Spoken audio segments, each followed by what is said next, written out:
বন্ধুরা, আমরা folder option অর্থাৎ কন্ট্রোল যে ফোল্ডার অপশনটা আছে এটা নিয়ে কথা বলছিলাম। তো আজকে আমরা দেখব কিভাবে একটি ফোল্ডারকে হাইড করতে হয় এবং কিভাবে সেই হাইড করা ফোল্ডারকে পুনরায় ফিরিয়ে আনা যায় এবং কিভাবে হাইড অপশনটাকে ডিসেবল করা যায়।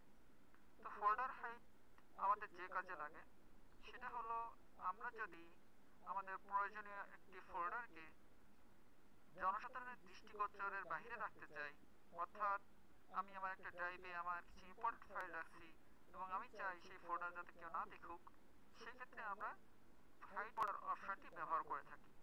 তো চলুন শুরু করা যাক কিভাবে আমরা এই ফোল্ডার হাইড অপশনটাকে কাজে লাগাইতে পারি খুব সহজে। তো আপনারা দেখতে পাচ্ছেন আমার ডেস্কটপে একটি ফোল্ডার আছে, ফন্ট নামে একটা ফোল্ডার। আমি এই ফোল্ডারটাকে হাইড করব এবং পুনরায় ফিরিয়ে আনবো। তো এটার জন্য আমাকে যেটা করতে হবে, এই ফোল্ডারটাতে আমার রাইট ক্লিক করতে হবে। রাইট ক্লিক করার এই যে প্রপার্টিসে ঢোকার পরে দেখবেন এই জেনারেল আন্ডারে সবথেকে নিচে হিডেন একটি অপশন আছে, এটাকে আমাকে টিক মার্ক করতে হবে। দেন আমি যদি এটাকে ওকে করি তাহলে নতুন একটি ডায়ালগ বক্স আসছে।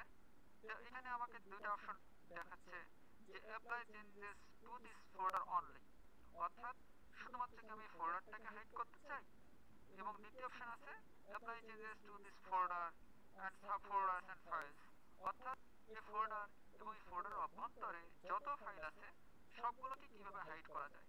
তা আমি apply changes to this folder দ্বিতীয় অপশনটাকে সিলেক্ট করলাম এবং ওকে করলাম। তো এখানে দেখলাম যে এখানে যে ফোল্ডার নামক যে ফোল্ডারটা ছিল সেটা গায়েব হয়ে গেছে, অর্থাৎ এখানে কেউ বুঝবে না এখানে একটা ফোল্ডার ছিল। তো পরবর্তী পর্বে আমরা দেখব কিভাবে আমি পুনরায় এই ফন্ট নামক ফোল্ডারটাকে ফেরত নিয়ে আসতে পারি এবং ফোল্ডারকে ডিসেবল করতে পারি। সবাইকে ধন্যবাদ আমাদের সঙ্গের জন্য। আসসালামু আলাইকুম।